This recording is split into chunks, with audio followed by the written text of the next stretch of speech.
O capítulo 19 de Gênesis apresenta uma das histórias mais impactantes e controversas de toda a Bíblia. O episódio envolvendo Ló e o relacionamento incestuoso com suas duas filhas. Neste vídeo você descobrirá o destino de Ló e suas filhas. Se ainda não é inscrito, aproveite para se inscrever no canal e compartilhe este conteúdo com seus amigos. Após a destruição de Sodoma, Ló e suas filhas buscaram abrigo em uma pequena cidade próxima chamada Zoar.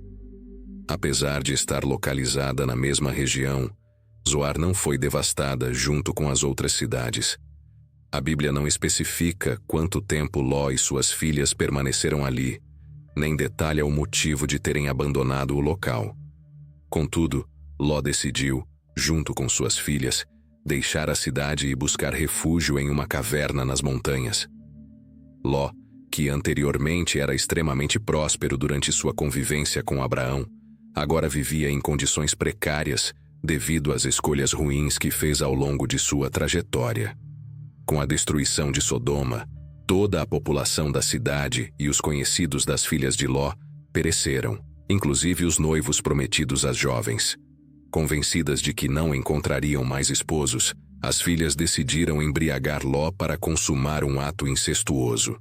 Elas justificaram sua atitude, acreditando que era necessário preservar a descendência do pai, já que, na antiguidade, era considerado uma desonra para um homem não deixar herdeiros. A Bíblia não menciona a origem do vinho usado pelas filhas de Ló, mas sugere-se que ele pudesse ter uma vinha ou que elas tenham encontrado vinho na região. Há indícios de que esse ato pecaminoso tenha ocorrido mais de uma vez, embora o texto sagrado não o detalhe explicitamente. Ló, talvez tomado pela tristeza da perda de sua esposa, bens e amigos, sucumbiu à embriaguez, o que contribuiu para a degradação de sua vida espiritual após os anos vividos em Sodoma. A filha mais velha foi a primeira a se deitar com Ló e, posteriormente, a mais nova seguiu o exemplo da irmã.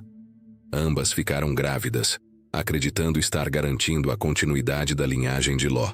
No entanto, o pecado foi agravado pela repetição do ato e pela passividade de Ló, que mesmo em estado de embriaguez, teve sua parcela de culpa.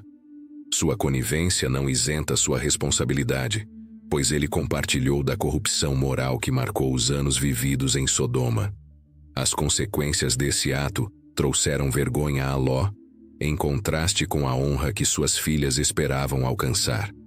Do relacionamento incestuoso, nasceram 2 filhos. O primogênito da filha mais velha foi chamado Moabe, cujo nome significa de um pai, uma referência clara a Ló. Moabe tornou-se o ancestral das tribos moabitas, que mais tarde foram assimiladas pelos povos árabes. Inicialmente, os moabitas tinham uma relação pacífica com os israelitas, mas com o tempo tornaram-se adversários. O filho da filha mais nova foi chamado Ben-Ami, cujo nome, derivado do hebraico, significa filho do meu parente, outra referência direta ao incesto. Ben-Ami originou as tribos amonitas, que assim como os moabitas, acabaram entrando em conflito com Israel. O relato sobre Ló se encerra neste ponto, desaparecendo do restante do Antigo Testamento. Ele só é mencionado novamente no Novo Testamento, no livro de 2 Pedro, capítulo 2, versículo 7. Se você deseja aprofundar seu conhecimento, deixe seu like e inscreva-se no canal. Palavra Viva.